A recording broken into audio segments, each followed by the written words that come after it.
with noble culture. People tend to believe that noble culture is that which shall ensure a decent livelihood and help solve the problems of daily living. Very few, hardly anyone, have their attention tuned towards God. Many people even have sufficient material wealth that they perceive no need at all for calling upon God, as does the noble Arjuna to his friend and charioteer, the accomplished sage Krishna, in the Gita. In the end, however, all material wealth and seeming security is perishable. At the time of death, even though they were attached to those things, people still have to leave them behind.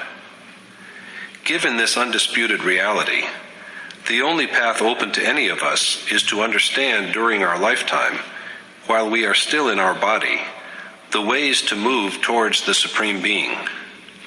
This is the essential purpose that is being transmitted through these audio cassettes of Yatharth Gita.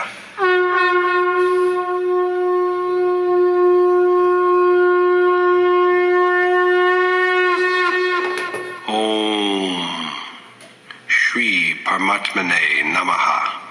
Yatharth Gita, Srimad Bhagavad Gita. Chapter 9.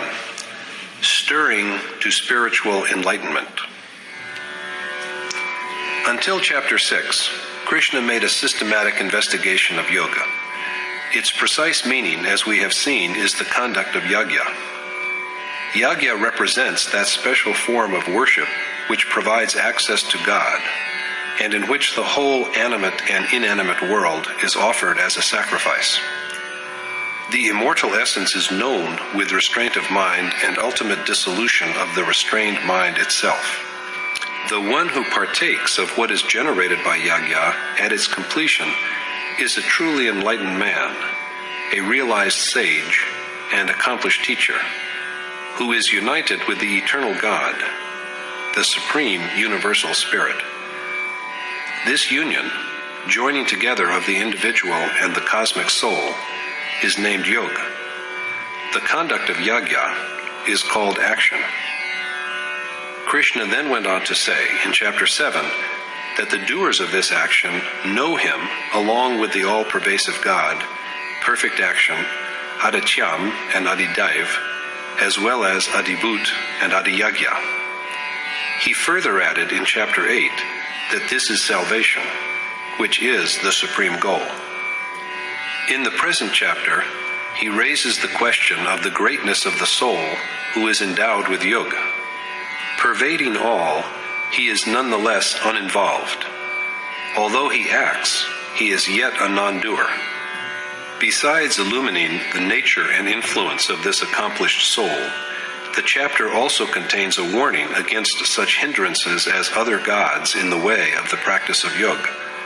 It also stresses the importance of finding shelter under a realized sage, an accomplished teacher, who is possessed of such a soul.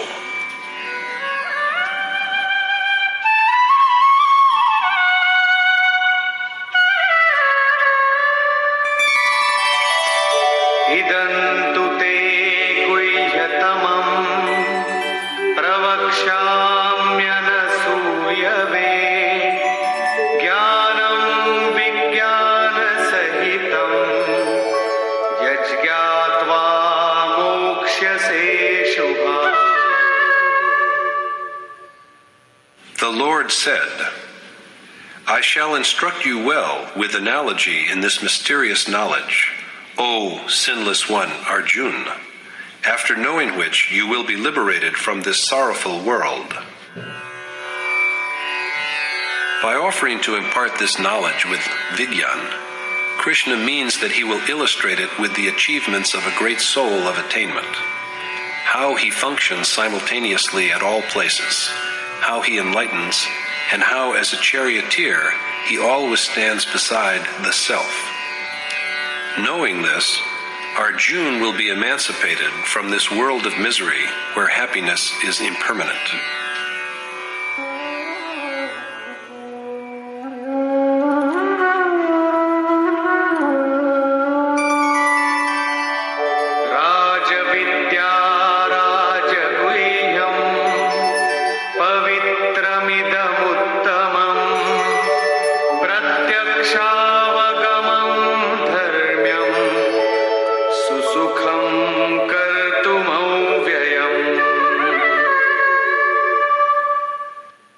This knowledge is the monarch of all learning, as well as of all mysteries, most sacred, doubtlessly propitious, easy to practice, and indestructible. Substantiated by illustration, this knowledge is the sovereign of all learning.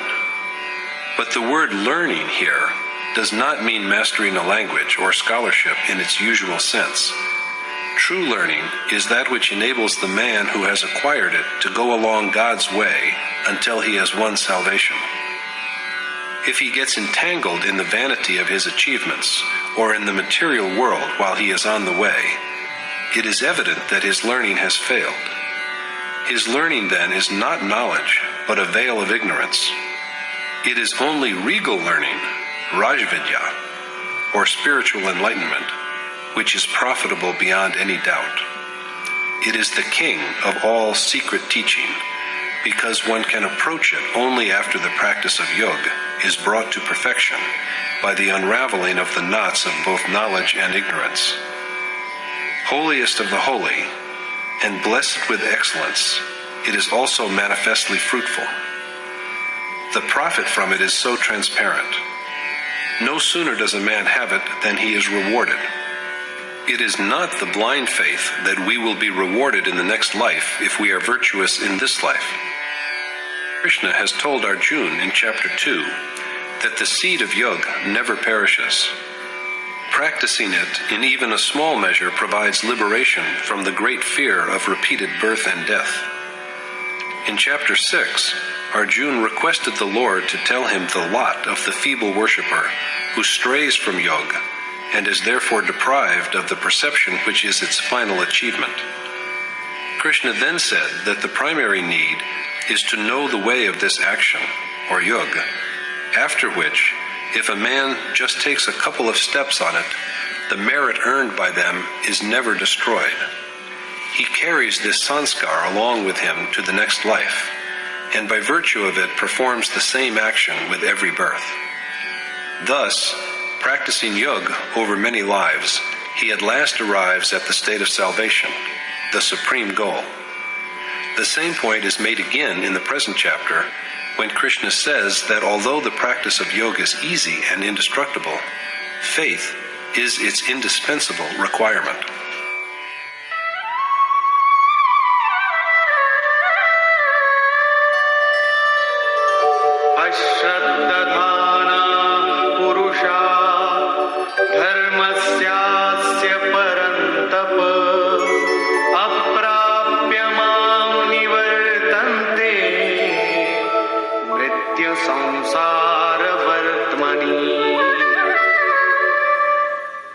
Men who have no faith in this knowledge, O Parantap, do not attain to me, and are doomed to roaming about the mortal world.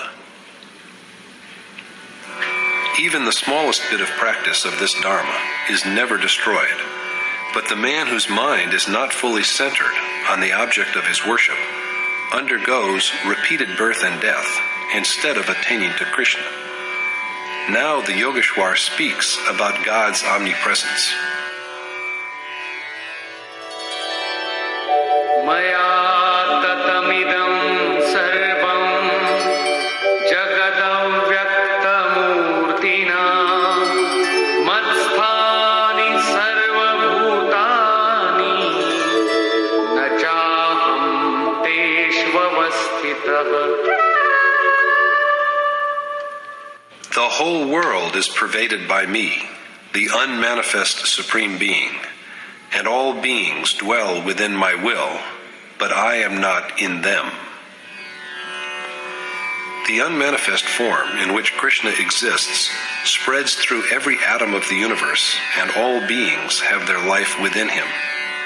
But he is not in them because he exists in an unmanifest form.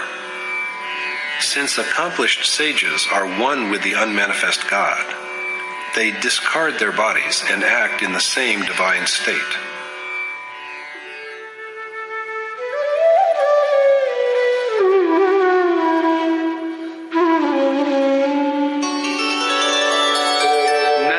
Nachamatthani bhutani pashyame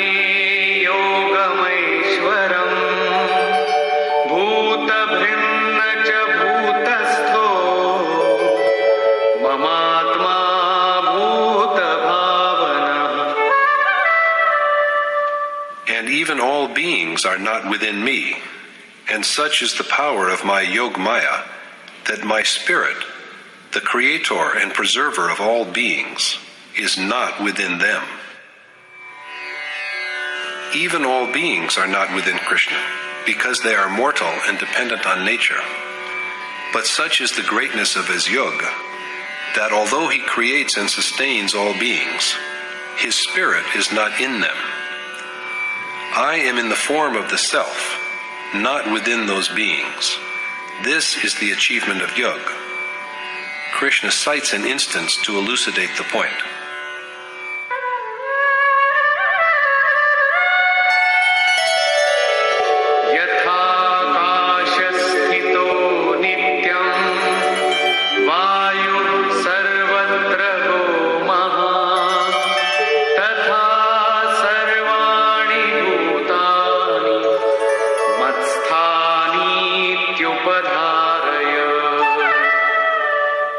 Be it known to you that all beings dwell in me, just as the great wind that roams everywhere always dwells in the sky. The wind is always in the sky, but cannot taint and affect its brightness.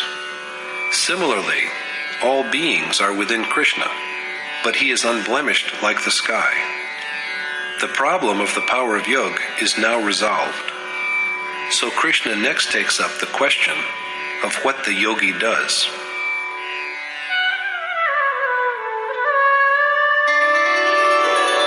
Sarvabhutani kaunteya prakritim yanti mamikam kalpakshaye punastani kalpadau visrijamyaham. All beings, O son of Kunti, attain to my nature and merge into it at the end of a cycle, or kalp, and I recreate them at the beginning of another cycle. He reshapes beings with special care at the beginning of a phase. They had existed earlier, but they were misshapen. Now he gives them a more refined, more perfect shape. They who were lying in a state of insensibility, he now renders conscious. He also prompts beings to kalp in the other sense of the word. Besides cycle of time, the word kalp also means a change for the better. It is the beginning of a kalp when, escaping from demoniacal and negative impulses, a man comes by the treasure of divinity, and it comes to a close with the worshippers becoming one with God. A kalp ceases to be after its purpose is achieved. The commencement of worship is the beginning, while the culmination at which the goal is perceived is its end, the point when the soul, freed from such feelings as attachment and repulsion, which effect the creation of all beings who have to be reborn, dwells in his identical, eternal form. This is what Krishna means by saying that beings merge into his nature. But what kind of nature can belong to a sage who has annihilated all nature and become one with God? Does his nature still survive? As Krishna has said in the 33rd verse of chapter 3, all beings attain to their own nature. They act according to their predominant property, and even the sage who has achieved knowledge by direct perception acts according to his disposition. He works for the good of those who have straggled.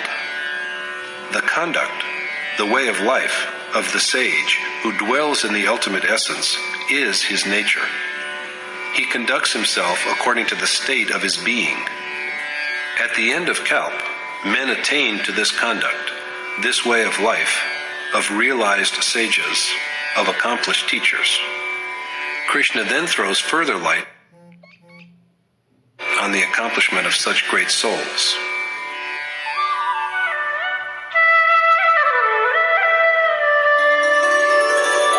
Prakritim swamavashtabhya visrijami punah punah bhutagram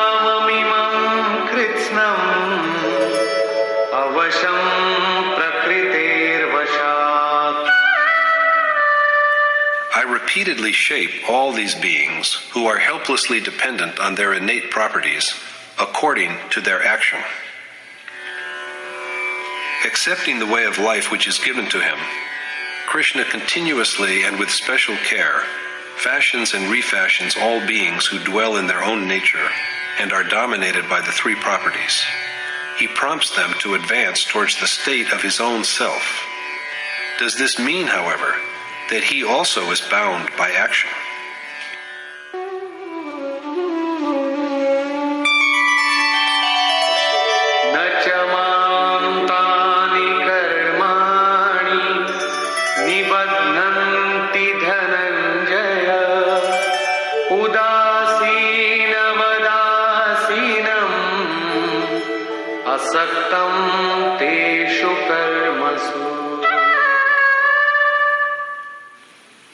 Unattached and disinterested in these acts, O Dhananjay, I am not bound by action. According to the 9th verse of chapter 4, a sage's way of action is unworldly. The 4th verse of the present chapter says that he works in an unmanifest way. Now, Krishna says the same thing here again, that he is not attached to the actions he performs imperceptibly. Since the union of his soul with the Supreme Spirit has bestowed a state of detachment on him, he is no longer bound by action. Since he is now abiding in the very goal that is achieved by action, he is not compelled to do it. So far, the question was of the relationship between acts of nature and the innate property, of the sage's way of life and action. Now, what is that which Maya creates by assuming the property that belongs to Krishna? That too is kalp. Maya dhakshena prakritihi suyate sacharacharam hetunanena kaunteya jagat viparivartate. In association with me, O son of Kunti, my Maya shapes this world of the animate and the inanimate, and the world revolves like a wheel of recurrence for the aforesaid reason. By virtue of his spirit that permeates the whole world, this Maya, the three-propertied nature in both its eightfold insensate and conscious forms, shapes the animate and inanimate world. This is the inferior kalp, and it is because of this that the world moves in its cycle of birth and death, of coming and going. This lowly kalp that nature brings about, mutable and destructive, is accomplished by Maya by virtue of Krishna's innate property. It is not made by him, but the kalp of the 7th verse, which marks the commencement of the supreme goal, is a creation of the sage himself. In this kalp, he himself is the doer who creates with special care. But in the other kalp, nature is the agent which by mere reflection of its might creates the state of transience in which there is change of bodies, of time, and of ages. But although Krishna is so all-pervasive, the deluded do not yet know him. Avajananti mam mudha manushim tanumashritam param bhavamajananto mama bhutamaheshwaram. The deluded who do not know my ultimate being regard me in the human form as but an inferior mortal. The ignorant who do not know his identity with the Supreme Spirit, the God of all beings, regard Krishna as human and therefore paltry.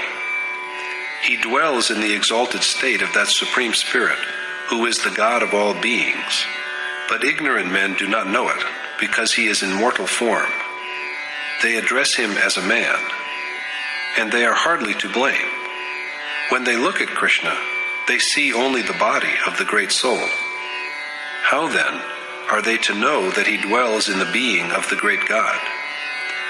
It is now explained why they are unable to realize the truth.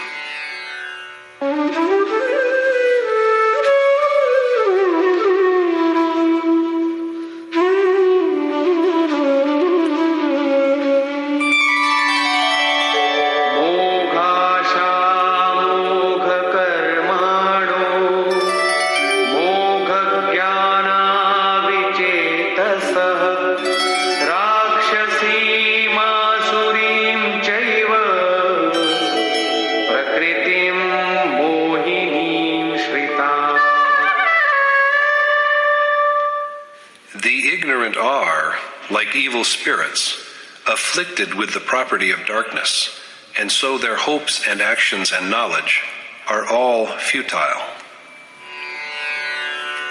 The unaware are possessed of futile hope, which can never be fulfilled, futile action, which binds, and futile knowledge, which is really ignorance. Lying in the chasm of unconsciousness and characterized by the gullible nature of devils and demons, by demoniacal nature, they believe Krishna to be but a man. Demons and devils represent merely a property of the mind, which has nothing to do with any caste or class. Men with such an inclination are unable to know the reality of Krishna, but sages know him and adore him.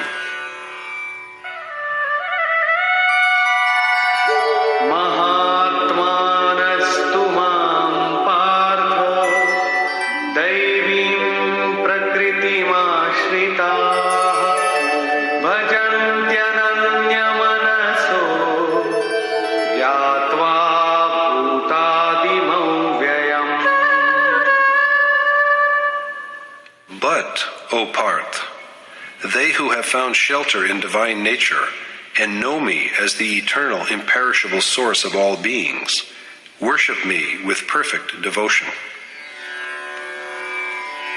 The sages who take refuge in pious impulses, the treasure of divinity, and regard Krishna as the primal source of all beings, unmanifest and eternal, always meditate upon him with devotion, only to him, and without permitting the thought of anyone else into their mind. The following verse dwells upon the mode of this worship.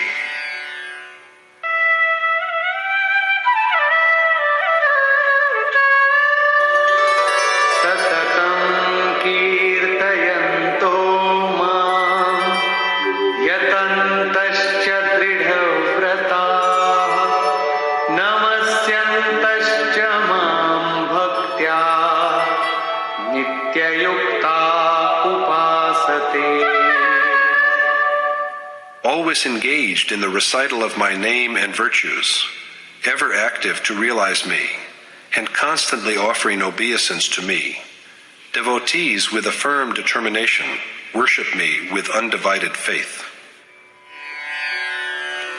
Abiding firmly in the observance of the act of devotion, bowing low to Krishna in homage and dwelling in him, men who know the truth endeavor to realize him and worship him with staunch devotion. They are consistently engaged in the act of remembrance and recital, which is nothing else than the yajna that has already been illumined. The same rite is here restated in brief. Jnana-yajnena chapyanye yajanto mam upasate ekatvena prithatvena bahudha vishvato mukham.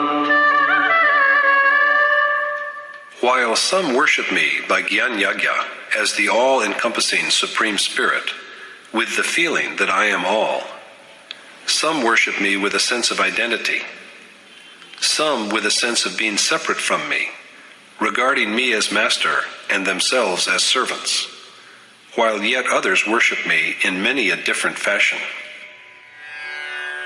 Men who are aware of reality worship Krishna by practicing the appointed way of discrimination or knowledge, after a due appraisal of their assets and liabilities, as well as of their own strength.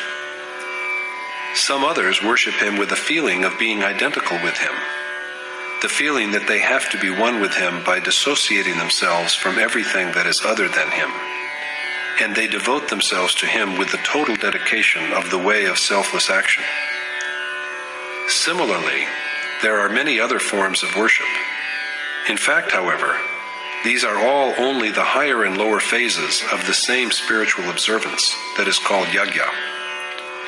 Yajna begins with reverent service, but how is it performed? By his own admission, Yogeshwar Krishna is himself the doer of yajna. If the sage does not act as the charioteer, the successful accomplishment of yajna is impossible. It is only by his guidance that the worshipper is able to know the stage of spiritual accomplishment at which he stands and the point on the way he has reached. Krishna then speaks about the performer of yajna.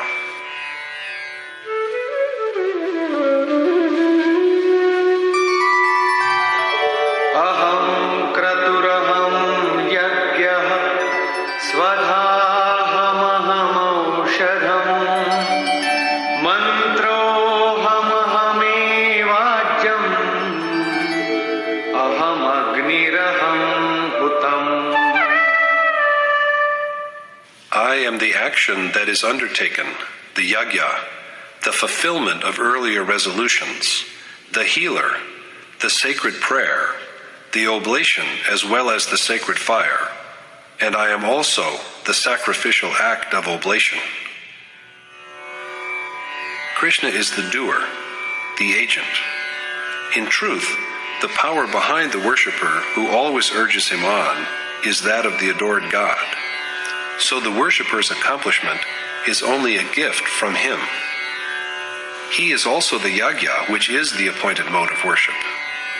The man who tastes the nectar that is generated at the successful completion of yajna is united with the eternal God. Krishna is also the oblation, for it is in him that the endless sanskar of the past is dissolved. Their ultimate resolution is provided by him. He is also the remedy that cures the malady of worldly misery. Men are rid of this ailment by attaining to him. He is also the sacred incantation that is offered to the deity, for it is he who provides the strength by which the mind is concentrated on breath. Being the one who adds to the ardor of this deed, he is also the matter which is offered as oblation. He is also the sacred fire, because all desires of the mind are burnt out in his radiant flame.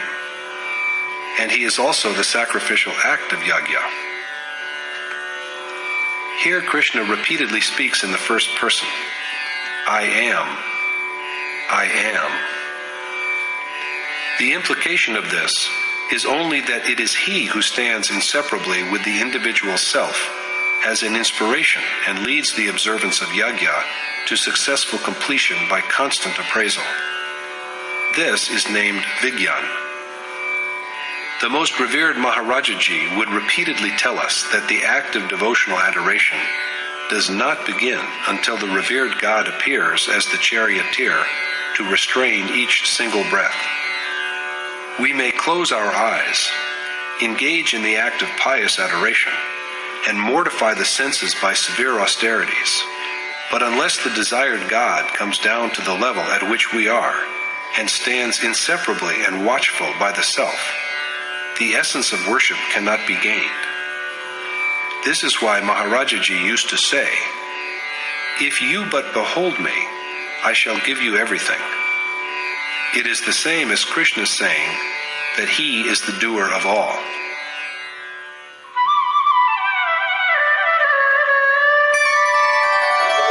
Pitahamasya jagato mata dhata pitamahah vedyam pavitram omkara riksamayajureva-cha. And I too am the bearer and preserver of the whole world, as also the giver of rewards for action, Father, Mother, and also the Grandsire, the sacred imperishable Om, who is worthy of being known, and all Ved, Rig, Sam, and Yajur. It is Krishna who supports the whole world. He is the Father who provides, the Mother who conceives and gives birth, and the Grandsire who is the ancient source into whom all beings also merge at last.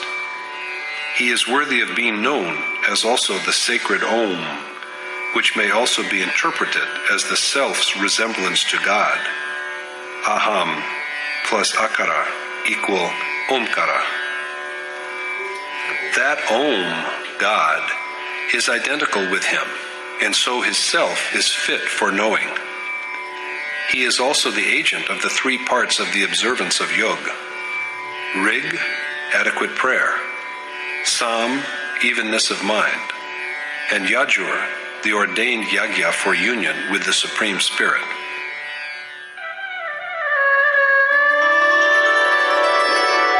गतिर भरता प्रभु साक्षी निवास शरणं सुहृत् प्रभव प्रलय स्थानं निधानं बीजमव्ययम्. I am the supreme goal, the sustainer and Lord of all, the maker of good and evil, the abode and shelter of all, the benefactor who wants nothing in return, the beginning and the end, the fountainhead as well as that in whom all beings are dissolved, and also the indestructible primal energy. Krishna is the salvation that is the ultimate goal that everyone wishes to attain to. As the witness who stands as an onlooker and knows everything, he is the master of all beings. He is the imperishable primal cause, and he is also the doom, the destruction, in whom all good and evil are dissolved. He possesses all these glories. Moreover, तपाम्यहमहं वर्षं निगृह्णाम्युत्सृजामि च अमृतं चैव मृत्युश्च सदसच्चाहमर्जुन. I am the sun that burns. I draw the clouds and also make them rain. And, O Arjun, I am the draught of immortality as well as death, and I am also both substance and shadow. He is the sun, the giver of light, and yet there are many who regard him as unreal.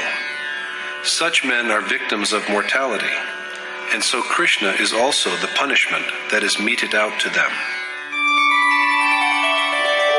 त्रैविद्यामां सोमपाः पूतपापाः यज्ञैरिष्ट्वा स्वर्गतिं प्रार्थयन्ते ते पुण्यमासाद्य सुरेन्द्रलोकम् अश्नन्ति दिव्यान् दिवि देवभोगान्. Men who do pious deeds enjoined by the three Ved, who have tasted nectar and freed themselves from sin, and who wish for heavenly existence through worshipping me by yagya, go to heaven, Indralok, and enjoy godly pleasures as a reward for their virtuous acts. Although they practice all the three parts of worship, prayer, Rig, equal conduct, Sam, and union, Yajur, partake of the dim light of the moon, Rayi, the form-giving substance, rid themselves of sin, and worship Krishna by the prescribed mode of yagya, such men pray for the attainment of heaven, because of which they are rewarded with mortality and have to be reborn. They worship him and also adopt the appointed mode, but they beseech for heavenly joys in return. So rewarded for their piety, they go to the abode of Indra and enjoy the celestial pleasures of gods. Krishna is thus also the provider of these pleasures.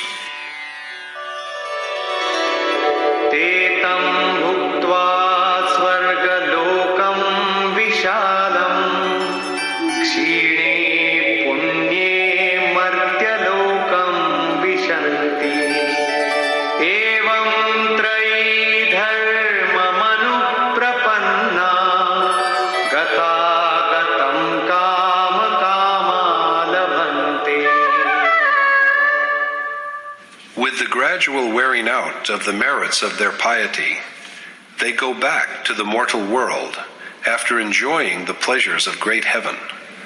And it is thus that they who seek refuge in the desire-oriented action prescribed by the three Ved and covet joy are condemned to repeated death and birth. The yagya they perform, as well as its threefold means, prayer, evenness of mind, and dedication that unites, is the same, and they also seek refuge in Krishna, but they have to undergo rebirth because of their desires.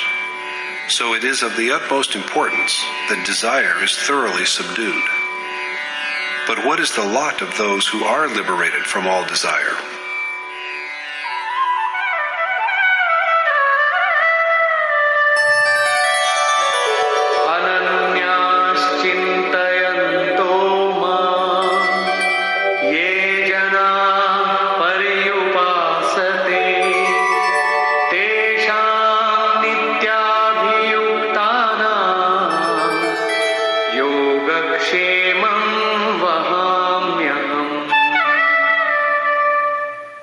I myself protect the yoga of men who abide in me with steady and undeviating faith, and who worship me selflessly, constantly remembering me as God.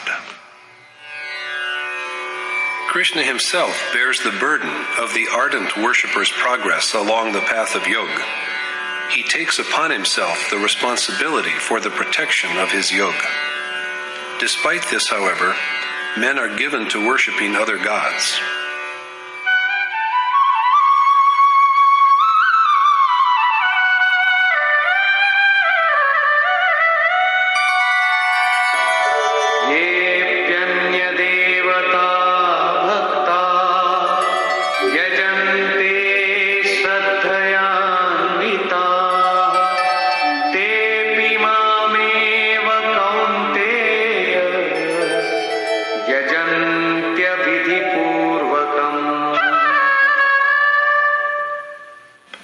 Although even covetous devotees indeed worship me in worshiping other gods, their worship is against the ordained provision and therefore enveloped by ignorance. Yogeshwar Krishna has here for the second time taken up the subject of other gods.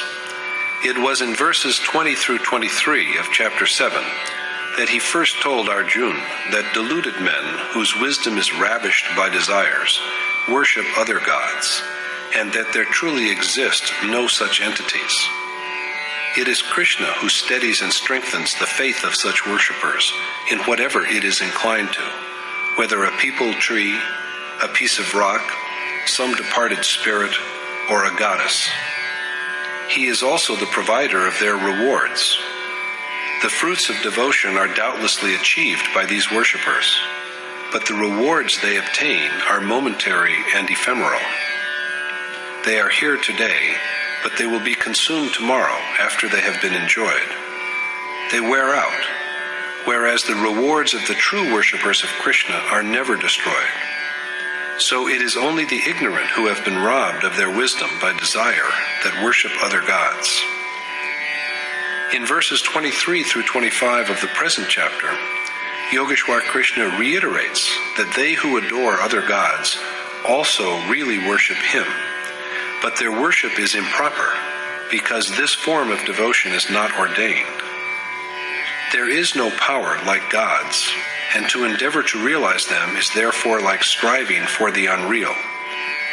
But what exactly is wrong with the worship of other gods, if it is in fact a worship of Krishna himself and also a begetter of rewards? Krishna answers the question thus.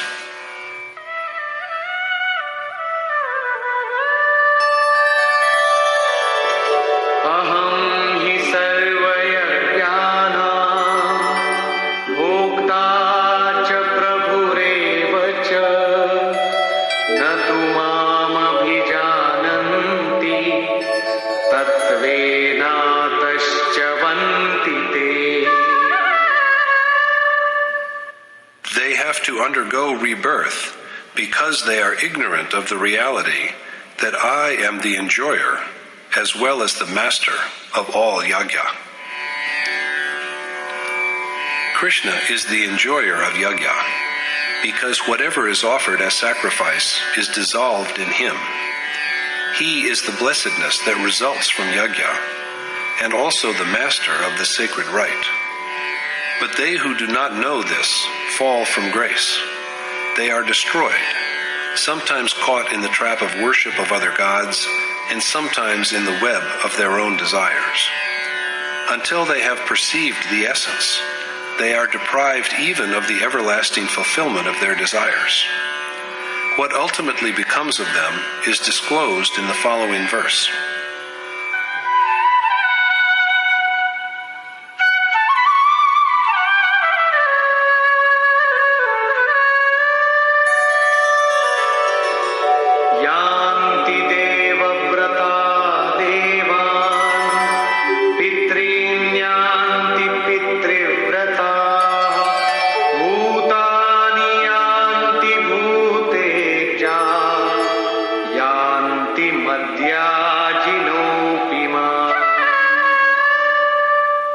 Men who are devoted to gods attain to gods.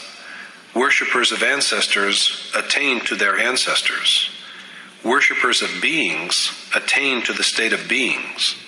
And my worshippers attain to me.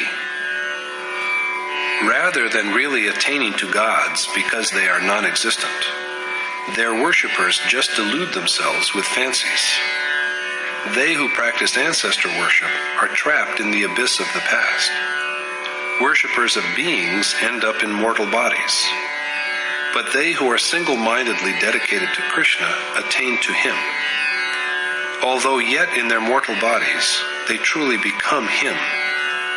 That is the identity of the worshipper with the adored God. And such worshippers never come to grief. Moreover, even the mode of this worship of Krishna is so simple. Patram pushpam phalam toyam yo me bhaktya prayachati tadaham bhaktyuparitam ashnami prayatatmana. I lovingly accept the offerings of leaves, flowers, fruit, and water the selfless worshipper makes to me with true devotion. This loving acceptance by Krishna of whatever offering is made to him by the earnest and devoted worshipper is the commencement of devout reverence. Therefore, Yat karoshi yadashnasi yat juhoshi dadasi yat tapasyasi kaunteya tat kurushva madarpanam. you should, O son of Kunti, dedicate to me whatever you do, eat, offer as sacrifice, give as alms, and also your penance.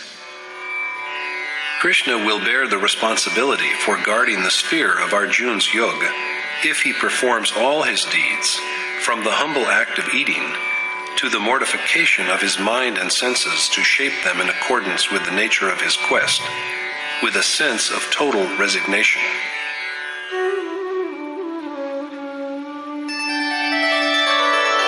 Shubha shubha phalairevam mokshase karma bandhanai sannyasa yoga yuktatma vimukto mamupaishyasi.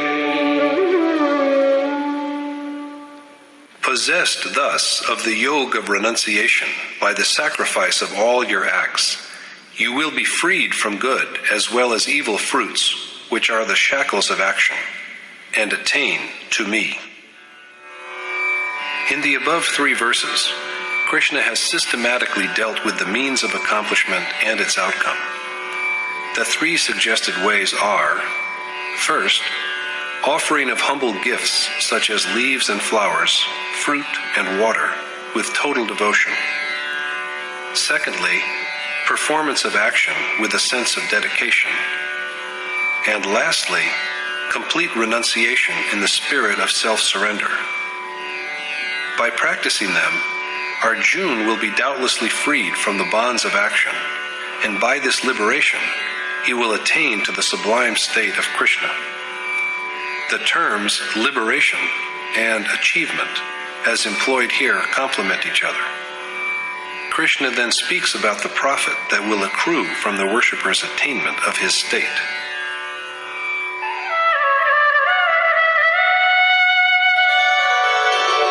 Samoham sarvabhuteshu na me dveshosti na priyah ye bhajanti tumam bhaktya mahite teshu chapyaham. Although I abide evenly in all beings, and there is no one who is either dear or hateful to me, worshippers who contemplate me with loving devotion abide in me, and I in them.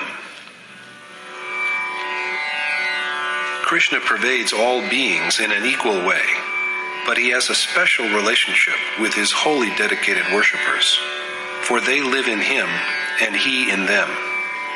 This is the only kinship he knows. The worshipper's mind and heart overflow with Krishna's presence, and there is then no difference between the one and the other. Does it mean, however, that only the most fortunate are privileged to undertake this act of divine adoration? In Yogeshwar Krishna's words,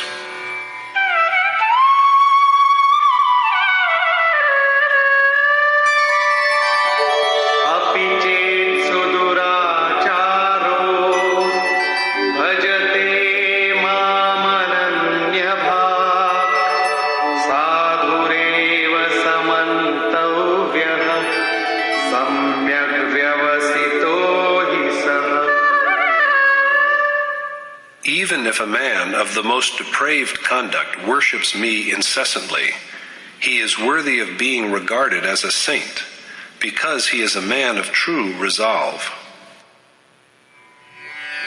If even a man of evil deeds remembers and adores Krishna with a single-minded devotion, believing that no object or God besides Krishna is worthy of worship, he is fit to be thought of as a sage. He is not yet a saint, but there is at the same time not even the least doubt of his becoming one, for he has devoted himself to the task with real determination. So everyone, you and I all, whatever be the circumstance of our birth, are entitled to the act of worship. The only condition is that the worshipper is a human, because man alone is capable of true resolve. The Gita is thus meant for the upliftment of sinners, as Krishna says. Shipram bhavati dharmatma shashvachantim nigacchati kaunteya pratijani name bhaktah pranashyati. Thus he shortly grows pious and achieves eternal peace. And so, O son of Kunti, you should know beyond any doubt that my worshipper is never destroyed. If engaged in devotional contemplation, even a wicked man soon grows righteous, becomes one with the Almighty God, and realizes the ultimate imperishable repose. Arjuna is told to keep it in mind that Krishna's earnest devotee is never destroyed. Even if the effort somehow grows feeble, in the next life it is resumed from the very point at which it was discontinued earlier, and, beginning with what was done before, the worshipper presently attains to the most sublime peace. Therefore, all men of virtuous as well as of unrighteous conduct, and all others have the right to contemplate and adore. More than this, Mam hi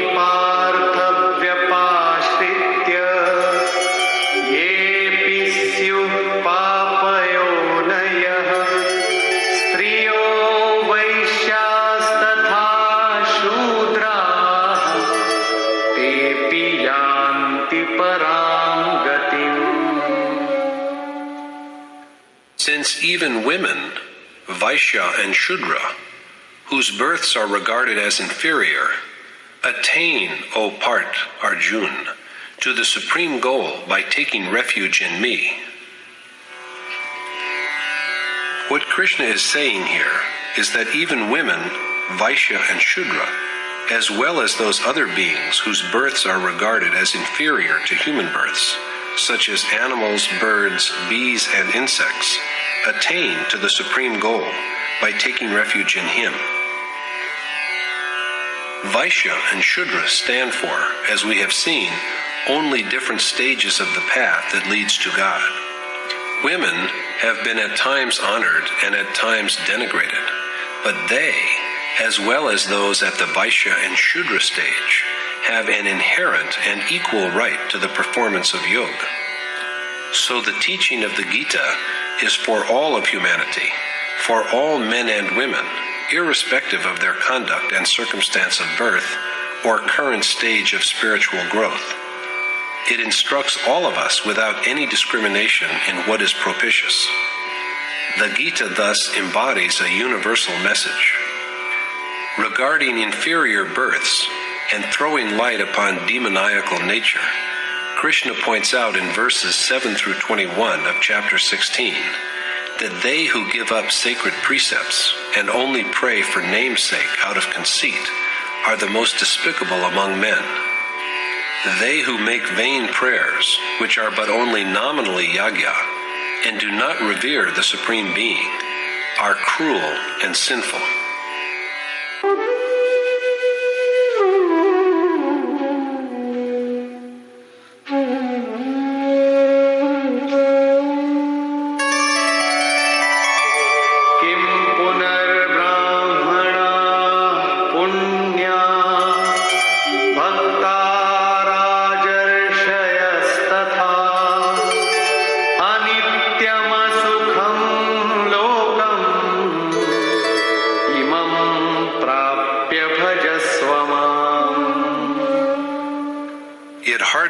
Saying that since pious Brahmin and royal sages, Rajarshi, attain to salvation, you should also renounce this miserable, ephemeral, mortal body and always engage in my worship. Let alone those men and women in the Brahmin and Kshatriya Rajarshi stages. Ultimate absolution is within the reach of devotees in the stages of Vaishya and Shudra as well. Brahman is but a particular stage of spiritual growth which is blessed with all the virtues that lead the individual soul to the Supreme Spirit. That which incorporates the merits of peace, humble beseeching, perception, contemplation, and readiness to follow the signs from the worshipped God is the state of Brahman. A Kshatriya, who has been elevated to a sage by his pious life and austere devotion, is endowed with the spirit of accomplishment, prowess, sense of authority, and a natural reluctance to withdraw from the undertaken enterprise. The yogi who have arrived at this stage of yoga, it is needless to say, surely succeed in completing their journey. So Arjun also should renounce this joyless and transient human body to devote himself to Krishna's worship. It is for the fourth time that Krishna has spoken here of the four Varn, Brahman, Kshatriya, Vaishya, and Shudra. He has said in chapter 2 that there is no more profitable way than war for a Kshatriya, and subsequently added in chapter 3 that even dying for one's inherent dharma is more desirable. In chapter 4, he said that he is the creator of the four Varn. It is meant by this, as it has been repeatedly stressed, that he has divided action into four phases on the basis of their innate properties. Performance of yagya is the one appointed task, and they who do it belong to four categories. At the point at which a worshipper is initiated into the way, he is a Shudra because of his inadequate knowledge. When he has developed a partial capacity for accomplishment and accumulated some spiritual wealth, the same worshipper turns into a Vaishya.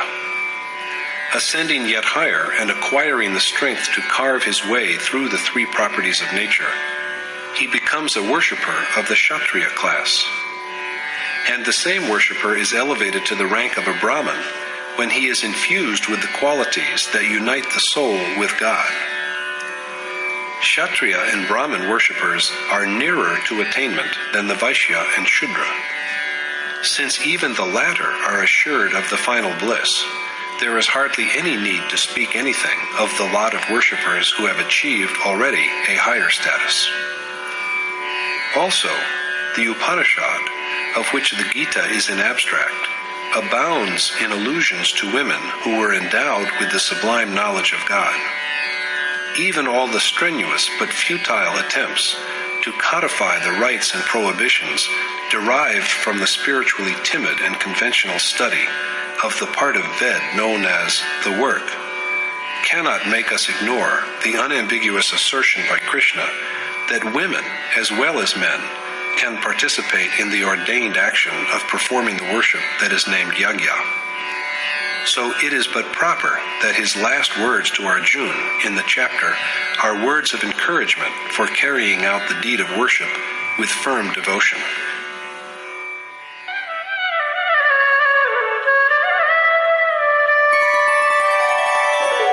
मन्मना भव मद्भक्तो मद्याजी मां नमस्कुरु मामे वैश्यसि युक्त्वैवम् आत्मानं मत्परायणः. If, taking refuge in and with a total devotion of the self to me, you contemplate, remember with humble reverence, and worship only me, Vasudeva, you will attain to me. Remembering none except Krishna and restraining the mind from having any thought that is not of him. Firm devotion, incessant meditation and recital with humble reverence, and a total absorption of the soul in him.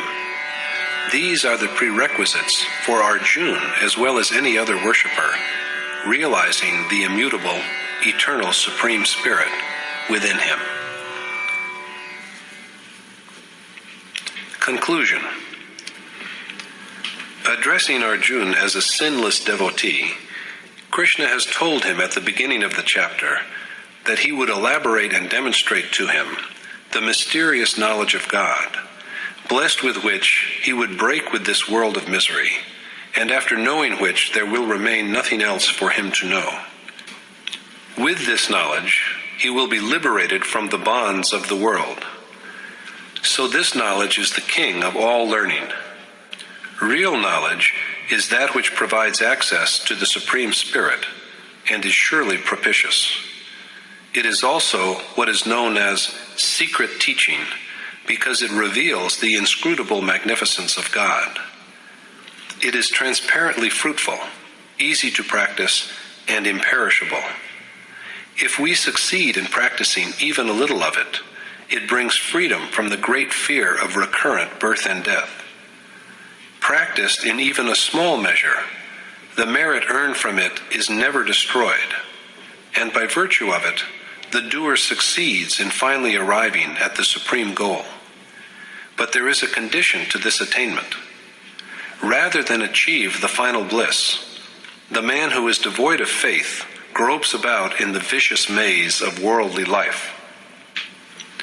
Men of discrimination understand the changes, the rise and fall of what has elsewhere herein been referred to as Yug Dharma. They give up unrighteousness to restrain the mind and engage in piety. When the restrained mind too is dissolved, the kalp, along with its different ages, or yug, comes to a close.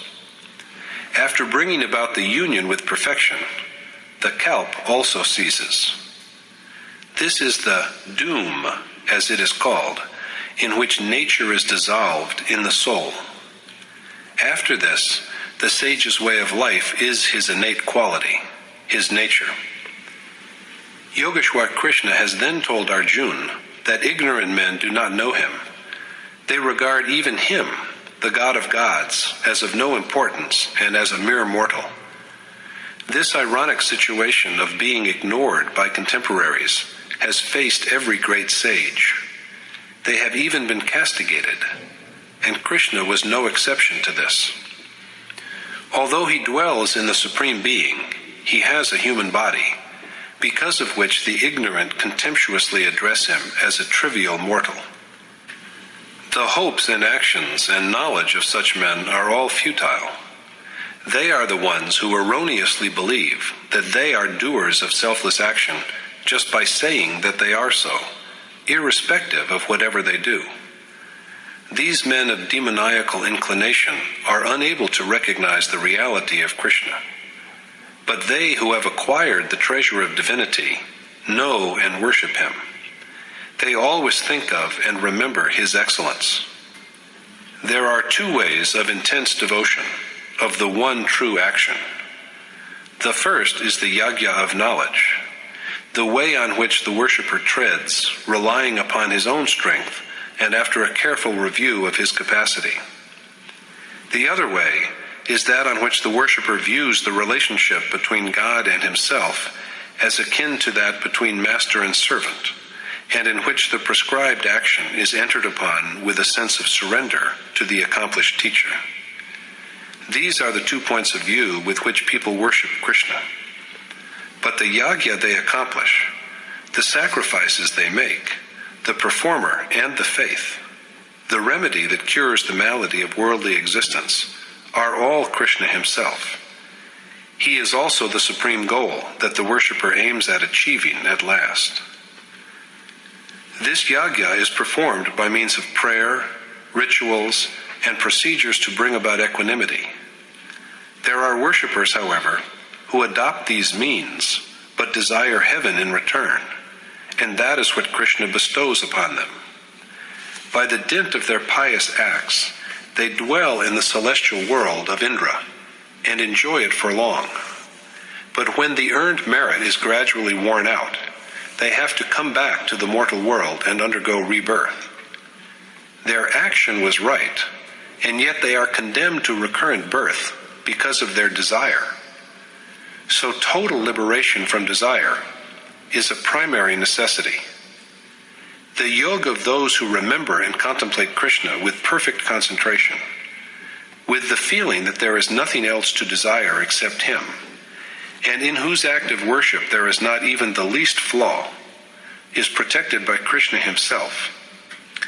Despite all this, men worship other gods.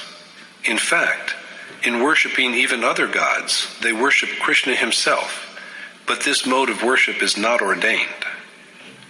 They are unaware that he is the enjoyer of their yagya, their sacrifices, and so, although they worship, they fail to realize him. They thus fail in their quest. They only succeed in attaining to the fancied forms of gods, beings, and ancestors, whereas men who are truly devoted to Krishna dwell directly in him and assume his own being.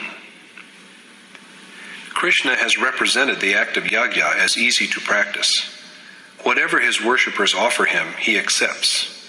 So Arjuna is advised to surrender all his devotional acts to Krishna. When he is completely detached, endowed with yoga, and freed from the bonds of action, he will know salvation, which also is Krishna himself. All beings are his, but there is no one whom he loves and no one whom he abhors. Yet, however, he dwells in his earnest devotee, and that devotee in him. Even the most wicked and sinful man who worships him with total dedication is worthy of being regarded as a saint, because his steady resolve will soon unite him with the Supreme Spirit and bless him with eternal peace.